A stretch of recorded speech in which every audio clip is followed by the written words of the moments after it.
Hello friends, welcome to our channel Premana food vlogs. ఈరోజు నేను రసం పొడి ఎలా చేయాలో చేసి చూపించబోతున్నాను. ఈ రసం పొడి తయారు చేసి పెట్టుకుంటే చాలు, రసం తయారు చేసుకోవడం చాలా త్వరగా అయిపోతుందండి. అలాగే టేస్ట్గా కూడా వస్తుంది. ఇలా ఇంట్లో రసం పొడిని ప్రిపేర్ చేసుకొని రసం పెట్టుకుంటే చాలా అంటే చాలా టేస్టీగా ఉంటాయండి రసము. ఫస్ట్ టైం నా ఛానల్ చూస్తున్న వారు please subscribe our channel friends. ఇప్పుడు రసం పొడికి కావాల్సిన ఇంగ్రీడియంట్స్ని చూపిస్తాను. సో రండి, రసం పొడి ఎలా ప్రిపేర్ చేసుకోవాలో చూసేద్దాం.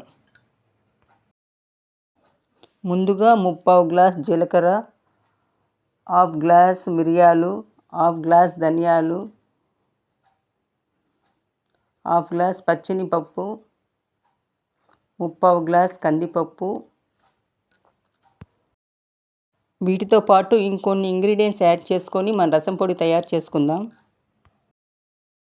ముందుగా మందపాటి పెనం పెట్టుకొని 1/2 గ్లాస్ ధనియాలు వేసుకున్నాను. మంటను లోలో పెట్టుకొని నెమ్మదిగా అటు ఇటు కలుపుతూ దోరగా వేయించుకోవాలి. వేగిన తర్వాత ధనియాల్ని వేరే ప్లేట్లోకి ట్రాన్స్ఫర్ చేసుకోవాలి. అలాగే పచ్చెనపప్పుని 1/2 గ్లాస్ తీసుకుంటున్నాను. వీటిని కూడా నెమ్మదిగా కలుపుతూ దోరగా వేయించి ప్లేట్లోకి తీసుకోవాలి. అలాగే 3/4 గ్లాస్ అంటే 3/4 గ్లాసు కందిపప్పును వేసుకున్నాను. దీన్ని కూడా దోరగా వేయించి బౌల్లోకి ట్రాన్స్ఫర్ చేసుకోవాలి. ఇప్పుడు 3/4 గ్లాసు జీలకర్ర తీసుకున్నాను. వీటిని కూడా దోరగా వేయించి ప్లేట్లోకి ట్రాన్స్ఫర్ చేసుకోవాలి. తర్వాత 1/2 గ్లాస్ మిరియాలు తీసుకున్నాను. వీటిని కూడా దోరగా వేయించి ప్లేట్లోకి ట్రాన్స్ఫర్ చేసుకోవాలి. ఇప్పుడు నేను 7-8 దాకా ఎండుమిర్చిని తీసుకున్నాను. వీటిని కూడా వేయించుకొని పక్కన పెట్టుకోవాలి. అలాగే 1/2 టేబుల్ స్పూన్ మెంతులు తీసుకున్నాను. వాటిని కూడా వేయించుకొని ప్లేట్లోకి ట్రాన్స్ఫర్ చేసుకున్నాను. ఇప్పుడు గుప్పెడు కరివేపాకు తీసుకున్నాను. కరివేపాకు క్రిస్పీగా అయ్యేంత వరకు వేయించుకోండి.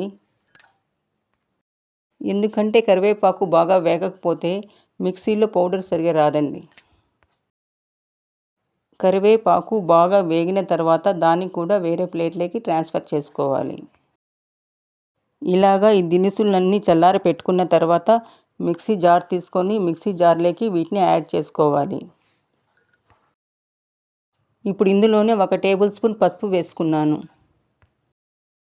అలాగే 1/2 టేబుల్ స్పూన్ దాకా ఇంగువ యాడ్ చేసుకున్నాను. రసం పొడికి ఇంగువ యాడ్ చేయడం వల్ల రసం పౌడర్ చాలా టేస్ట్గా ఉంటుందండి. ఇప్పుడు మూత పెట్టి మెత్తగా గ్రైండ్ చేసుకోండి.